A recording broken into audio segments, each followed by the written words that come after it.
Assalomu alaykum, mani aziz kuzatuvchilarim, aziz rivojlanishni xohlovchi o'quvchilarim.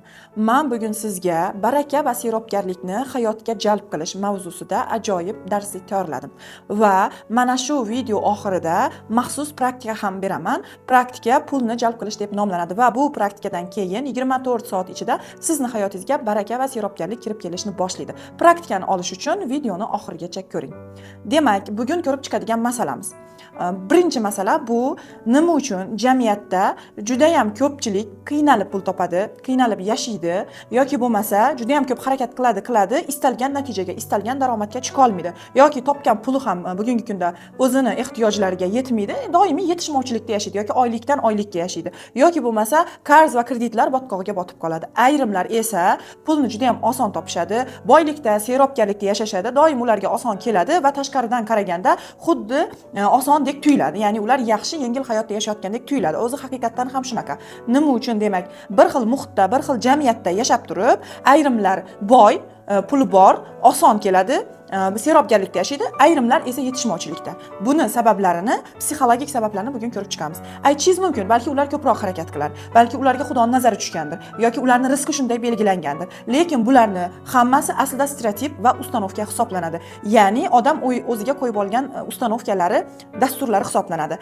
Aslida pulni kelishi juda ham ko'p harakatga yoki Xudoning nazari tushganiga, unga belgilangan rizqqa bog'liq emas. Ya'ni biz o'ylagandek, o'sha bizni yaratgan Xudoyim har kimga har xil, kimnidir yetishmovchilikda, kimnidir boylikda qilishi mumkin emas. Va bu yerda eng asosiy masala insonning ongidagi fikrlarda hisoblanadi.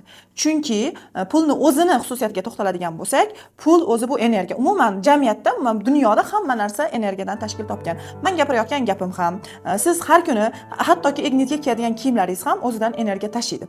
Va shuningdek, bizning ongimizdagi fikrlarimiz, gumonlarimiz ham o'zidan to'lqin chiqaradi. Bu bizning ko'zimizga ko'rinmasa ham, biz qanaqa fikrlasak, o'sha chastotada, o'sha vibratsiyada bo'lamiz. Shuningdek, pul ham bu aslida energiya hisoblanadi. Shuning uchun qog'oz ko'rinishda bo'lsa ham bu juda ham katta vibratsiya, juda ham katta energiya hisoblanadi. Chunki biz moddiy dunyoda yashaymiz va bizning moddiy dunyodagi barcha ehtiyojlarimizni qondirish vositasi bu pul hisoblanadi. Ya'ni siz pul berasiz va evaziga narsa sotib olasiz. Demak, pul yerdagi eng yuqori chastotali moddiy energiya hisoblanadi. Demak, pul ham o'zining vibratsiyasiga, chastotasiga, energiyasiga ega. Va aynan nima uchun bizni miyamizdagi fikrlar bilan bog'liq. Fikr ham energiya bo'lgandan keyin, demakki biz qanaqa o'zimizdan energiya chiqarsak, ya'ni qanaqa fikr chiqarsak, bizga shunga yarasha energiya kirib keladi. Odatda o'sha juda ham qiyin pul topadigan yoki hayotiga pul qiyin kirib keladigan yoki yetishmovchilikda yashaydigan insonlarda bir qator xato fikrlar va xato tushunchalar bo'ladi. Bular qaysilar?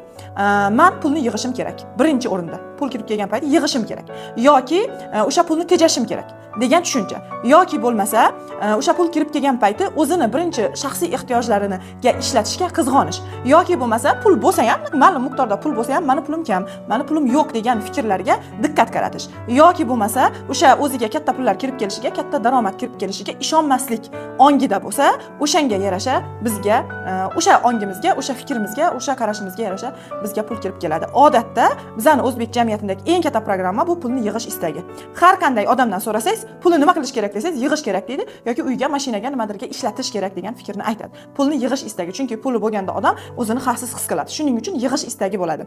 Lekin men juda ham ko'pchilikdan eshitaman, puli keladi, ketadi. Pulim keladi, ishlatilib ketadi deb aytishadi. O'zi zotan aslida pulni tabiati ishlatilish, ya'ni pul kelgandan keyin u yurish kerak, u harakat qilish kerak, u ishlatilish kerak. Masalan, men sizga savol beraman. Pulni nima uchun topasiz o'zi? Nima uchun pul topadi odam? Ishlatish uchun topadi. Shuning uchun pul kelganda uni ishlatilishi bu norma hisoblanadi aslida. Lekin biz ongimiz bilan o'sha pulni ishlatilgan jarayoniga ham norozilik bildirganimiz uchun va o'zimizdan shunaqa energiya tarqatganimiz uchun o'sha yuqori energiya, yuqori chastota, ya'ni o'sha katta siyropgarlik bu yuqori chastota degan bizga kirib kelishni o'zimiz ongimiz bilan to'sib qo'yamiz. Bu birinchi sababi hisoblanadi. Ikkinchisi bizani oiladan, ota-ona tarafdan olgan pul haqidagi ssenariylarimiz. Misol uchun men shaxsan o'zim inson qiynalishi kerak, qiynalib topilgan pul qadrli bo'ladi degan so'zlarni eshitib katta bo'lganman, toki bu dasturlarimni o'zimning ustimda ishlab o'zgartirganimdan keyin pul menga oson kelishni boshlagan. Demak, menga pul qiyin keladi, pulni topish uchun albatta qiynalish kerak, albatta ko'p harakat qilish kerak degan fikringiz bo'lsa, demak shunaqa energiya chiqarasiz va albatta siz qanaqa fikrda bo'lsangiz, o'shanga yarasha siz qiyin topasiz. Demak, bu yerda bizni ota-onadan va oiladan olgan pul haqidagi ssenariylarimiz bor. Yoki bo'lmasa, meni onam, misol uchun deylik, meni onam o'ziga pul tejagan bo'lsa, Demak, men ham oilada shunday qilishga harakat qilaman. O'sha, masalan, ayol kishi o'ziga tejagan bo'lsa, oilada pulni ishlatmagan bo'lsa o'ziga, men ham xuddi shunday xatti-harakatlarni amalga oshiraman. Va bu yerda yana bitta masala bor. Ayollar keladi, menga konsultatsiyaga boshqaga, men turmush o'rtog'im pul bermaydi dedi. Menga puli bo'lsa ham bermaydi degan fikrlarni aytadi. O'zi aslida erkak kishining tabiati berishga mo'ljallangan. Ya'ni, erkak zikna bo'ladi, bermaydi degan fikrlar shunchaki ustanovka. Ya'ni erkakning tabiati ular beruvchi. Ularga pul sarflash, pul berish yoqadi o'zi asli ichidan. Lekin nima uchun bermayapti shunda?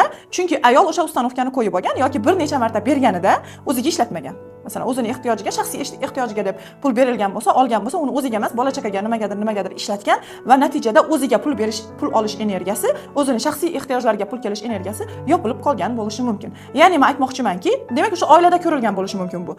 Masalan, ona pulni olib turib, o'zining ehtiyojlariga emas, o'zining shaxsiy ehtiyojlariga emas, boshqa narsalarga ishlatgan bo'lsa, demak men shuni ko'rgan bo'lsam, shu ssenariyni tabiiyki men nusxalayman o'zimda, ya'ni proyeksiya qilaman.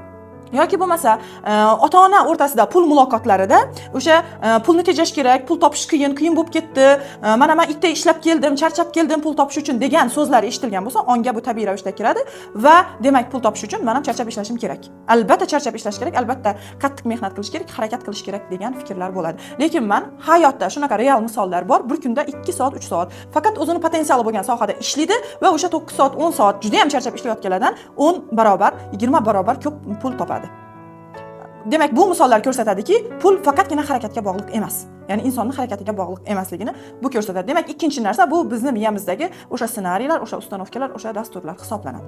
Uchinchisi, ehtiyoj yaratish qonuni. Ya'ni, masalan, pul topasiz nima uchundir? Doim pul ehtiyojiga keladi. Masalan, pulni topilish maqsadida ishlatilish bo'lgandan keyin siz nimadirga ehtiyojingiz bo'lganda o'shaning uchun pul topishni boshlaysiz yoki o'shaning uchun pul kelishini boshlaydi. Ya'ni pul doim xohishga qarab keladi, ehtiyojga qarab keladi. Shuning uchun, masalan, o'ylab ko'ring, bizning birlamchi ehtiyojlarimiz bor: svet, gaz, uy to'lovi, kiyim, kechak, ovqat. Bularga doim pul bor bizda. Ovqatga doim pul topasiz, kiyim kechakka doim pul keladi, svet gazga to'lashga doim pul keladi, uyning ijarasiga nimadirga to'lashga doim pul keladi. Chunki miya uchun ular aniq ehtiyoj. Masalan, men bugun menga nimadir olishim uchun 200 ming so'm pul kerak bo'lsa, masalan, o'sha pul albatta kirib keladi. Masalan, o'zingiz o'ylab ko'ring, o'zingiz bitta tahlil qilib ko'ring, doim nimadir zarur ehtiyojingiz uchun pul topilgan. Kimgadir berishingiz kerak bo'lganda yoki uyning ijarasiga to'lash kerak bo'lganda, hatto ishlamasangiz ham, hatto sizda pul yo'q bo'lsa ham, qayerdandir o'sha pul kirib keladi. Chunki bu ehtiyoj aniq va biz miyaga uni buyrug'ini berib bo'ldik. Va demak, ong osti faqat bizning buyrug'imiz asosida ishlaydi. Absolyut bizning buyrug'imiz asosida ishlagandan keyin, demak, menga 200 ming pul kerak, aniq, nima uchun kerakligi aniq va shuncha shu pulni biz nima qilamiz? Energiyamiz bilan tortib olamiz.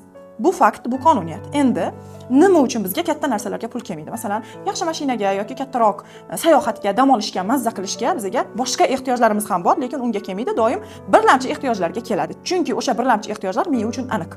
Har oyda mana misol uchun mana shuncha ehtiyojim bor va shunga yarasha pul keladi. Undan ortig'i sayohat, mazza qilish, dam olish yoki yaxshiroq mashinani biz zarur ehtiyoji deb hisoblamaymiz. Hattoki uni ehtiyoj deb yaratishga qo'rqamiz va shunaqa fikr bo'ladiki, qachon pulim ko'paysa shunda sayohatga chiqaman, qachon pulim ko'paysa bunday mashina olaman, qachon pulim ko'paysa dam olaman, qachon pulim ko'paysa mana bu joyga boraman degan insonda fikr, ustanovka bor. Bu ham stereotip. Lekin pulni qonuniyati butkul teskari ishlaydi. Mana shuni teskarisi ishlaydi. Ya'ni siz qachon mana pulim bo'lsa sayohatga boraman emas, qachon sayohatga borishni aniq ehtiyojga aylantirsangiz, shunda unga pul keladi. Agar siz qachon mana pulim ko'paysa sayohatga boraman degan fikrda bo'ladigan bo'lsangiz, hech qachon sayohatga bora olmaysiz. Chunki pul faqat ehtiyojga keladi. Demak, uchinchi qonuniyat bu ehtiyoj yaratish. Demak, mana shunaqa ustanovkalar bor bizda, biz ehtiyoj yaratishga qo'rqamiz. Kattaroq ehtiyojlarni yaratishga, kattaroq narsa so'rashga qo'rqamiz va shunaqa tushuncha borki, kattaroq narsa so'rash yoki kattaroq narsa xohlash yoki o'sha jamiyat qo'ygan o'lcham bor, deylik. Bizning jamiyatda pul nima qilishgan? Ota-bobolarimiz nima qilishgan? Pul topishgan, qornini to'ydirishgan, uy-joy qilishgan, birlamchi ehtiyojlarga ketgan. Ya'ni sayohatga chiqishmagan, dam olishga chiqishmagan yoki yaxshiroq hayotga intilishmagan. Shuning uchun bu ssenariy bizda ham bor. Ya'ni pul kelishi bilan biz sirazi darrov uni biz birlamchi ehtiyojlarimizga ishlatishga o'rganganmiz va miyada faqat birlamchi ehtiyojlarga pul tortish ssenariysi bor. Ya'ni biz sayohatga chiqqan onani ko'rmaganimizdan keyin bunaqa ssenariy, bunaqa variant bizda yo'q bo'lgani uchun bu miya uchun yangi narsa. Shuning uchun biz pulni ko'paytirishni xohlasak, ehtiyojni ko'paytirishimiz kerak. O'sha xohlayotgan narsalarimiz sayohat deylik, uy yoki nima o'sha birlamchi ehtiyojlaringizdan tashqari nima xohlayotgan bo'lsangiz, o'shalarni yuqori muhim ehtiyoj darajasiga olib chiqqaningizda, deylik, men iyun oyida sayohatga boraman. Mayli, hozir unga yetadigan pulingiz yo'q bo'lishi mumkin, lekin deylik, men iyun oyida yoki iyul oyida qayergadir Turkiyaga masalan sayohatga boraman deganingizda, o'sha ehtiyojingiz sizga Turkiyaga boradigan pulni tortadi.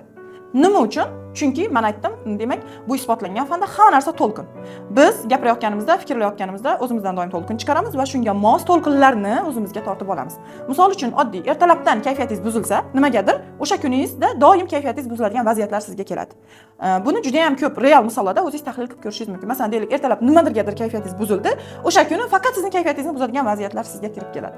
O'sha kayfiyatingiz buzilgan payti qanaqa to'lqin chiqaramiz? Biz negativ to'lqin chiqaramiz va o'sha to'lqin bizga negativ energiyalarni tortib olib keladi. Shuning uchun o'sha Yapon, Xitoy nimalarida ruhiy o'sha o'sish darslarida doim vibratsiyani, chastotani baland ushlash yoki o'zini aurasini toza ushlash darslari bo'ladi. Doim ular o'zini aurasini nima bo'lishidan qat'iy nazar vibratsiyasini baland ushlash uchun doim o'zi bilan ishlaydi. O'zini holati bilan ishlaydi va vibratsiyasini, energiyasini pastga tushiradigan holatlardan uzoq bo'ladi. Shuning uchun ular masalan rivojlangan davlat. Shuni evaziga rivojlangan insonlar, ya'ni o'sha misol Yaponiyani oladigan bo'lsak, Yaponiyada ham o'zining shunaqa metodlari bor. Hattoki ular o'zini aurasini o'zi tozalaydi shularda. Biz bo'lsa o'zimiz bilmagan holda negativ energiyalarni chiqarib yuramiz va natijada biz o'shanga yarasha negativ energiya tortamiz. Keyin yana bitta shunaqa qonuniyat bor pulda.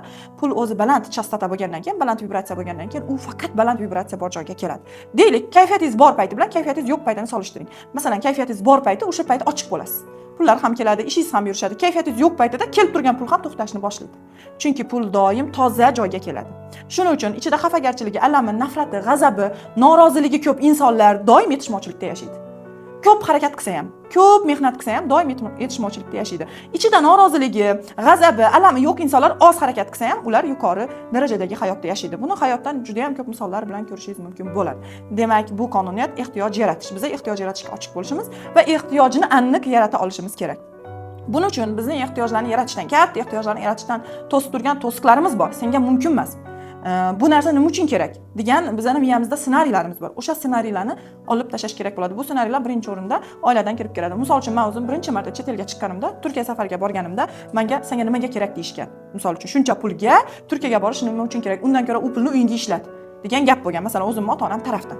Demak, bu ularda ham ssenariy yoki men ularni olib ketmoqchi bo'lganimda, shuncha pulni shu sayohatga sarflaymizmi deyishgan. Demak, biza ko'rib olgan ssenariylar bor bizning ongimizda, miyamizda. Mana shu ehtiyojlar biz uchun muhim emas deb qaralgan.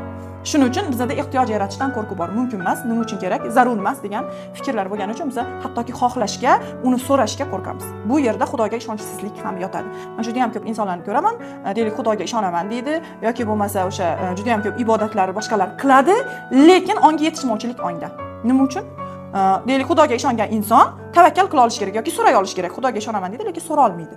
Bu yerda gap umuman unda emas, umuman ibodatda boshqada emas. Bu yerda gap onginidagi dasturlarda. O'sha dasturlarni o'zgartirish kerak bo'ladi. Ya'ni yetishmovchilik ongini, menga mumkin emas, men loyiq emasman degan tushunchalarni o'zgartirish kerak bo'ladi. Va 4-chi eng asosiy qonuniyatlardan biri bu ota va pul qonuniyati.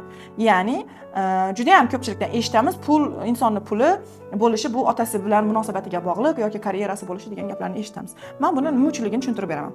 Demak, ota va pul qoidasi. Mana jamiyatda erkak kishi chiqadi, pul topadi. Demak, erkak moddiy energiyaga javob beradi. Kuch energiyasiga javob beradi. Erkak deganingizda ko'zingizga oldingizga nima keladi? Kuch va pul keladi. Erkak pul topuvchi inson birinchi o'rinda hammani obrazida. Demak, u shunday yaratilgan fitrati. Bizning hayotimizdagi birinchi erkak kim? Bu birinchi erkak bu otamiz hisoblanadi. Demak, otamiz bu pul energiyasi bor. Otada pul, kuch energiyasi bor.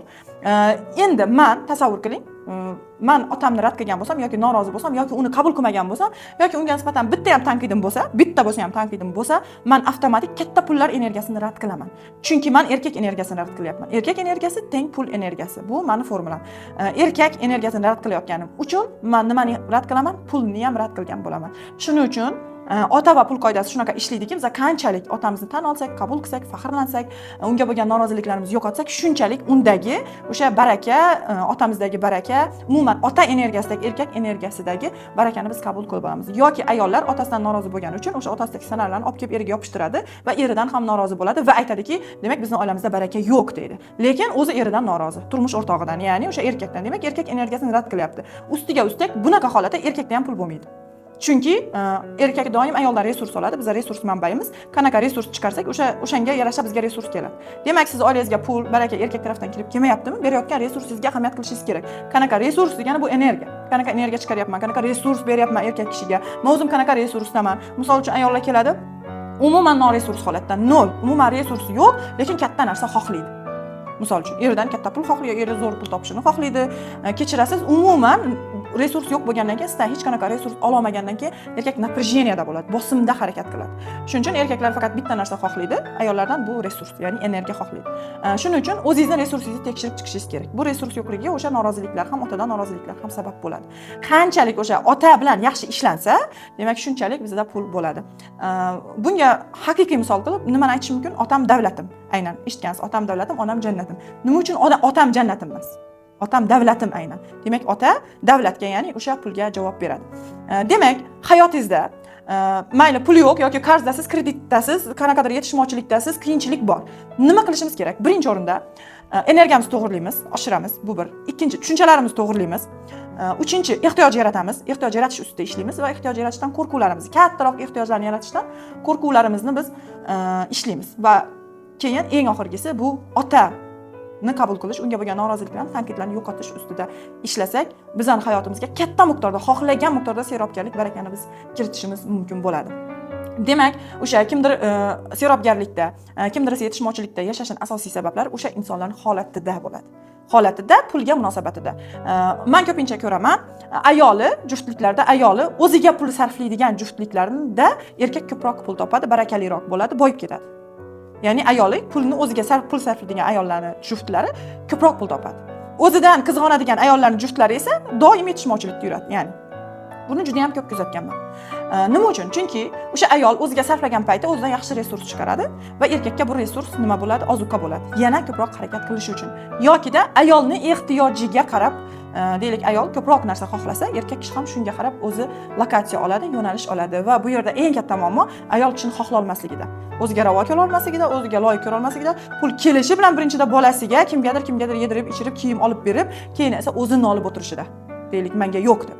Lekin aslida o'zini miyasida o'shanday loyiq emaslik ustanovkalari yoki birinchi qutqaruvchilik, jabrdiydalik pozitsiyalari bo'lgan bo'ladi.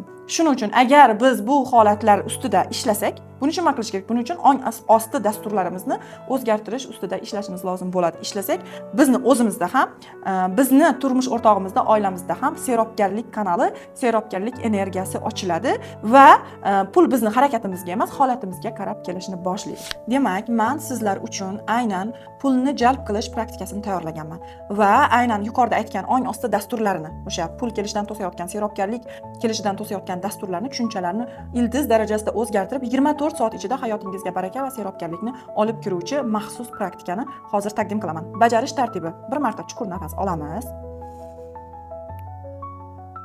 og'izdan chiqaramiz va meni ortimdan so'zma-so'z takrorlaysiz. His qilib qilishga harakat qiling. Bularni videoni tagida ham yozib qoldiramiz keyinchalik, lekin hozir men bilan birga qilishga harakat qiling, shunda natijasi yaxshi bo'ladi. Demak, boshladik. Qabul qilaman, tan olaman. Men katta xaridlardan juda qo'rqaman. Demak, qabul qilaman, tan olaman. Men katta xaridlardan juda qo'rqaman. Shuning uchun katta summalarni hayotimga kirita olmayman.